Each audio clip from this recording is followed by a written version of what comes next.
આગામી 25 જાન્યુઆરીના રોજ ઉજવનારા મા નર્મદા જયંતિના પાવન પર્વ પૂર્વે નર્મદા નદીમાં પાણીનું સ્તર અત્યંત નીચે જતા ભક્તોને સ્થાનિકોમાં ચિંતા ફેલાઈ છે। નદી કિનારે કાદવનું સામ્રાજ્ય અને ઠેર ઠેર બેટ દેખાતા ધાર્મિક વિધિઓ કરવામાં મુશ્કેલી પડી શકે તેમ છે।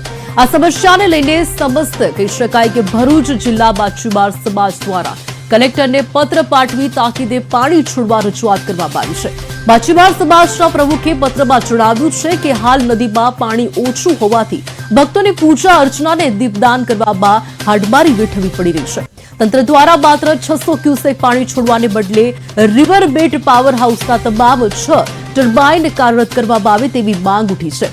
જો 22 જાન્યુઆરીથી પાણી છોડવાનું શરૂ થાય તો જ 25મીએ જયંતિ સુધીમાં કિનારા સુધી પાણી પહોંચી શકે તેમ છે। આનાથી વીજળીનું ઉત્પાદન પણ વધશે અને ભક્તો ઉત્સાહભેર ઉત્સવ ઉજવી શકશે।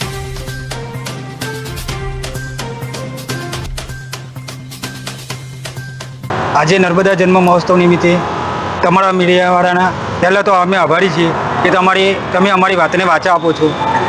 અમારું ફક્ત પ્રશાસનને એક જ કહેવું છે કે રવિવારે 25 તારીખ પહેલો મહિનો 2026 રવિવારે માતાજીનો જન્મદિવસ છે।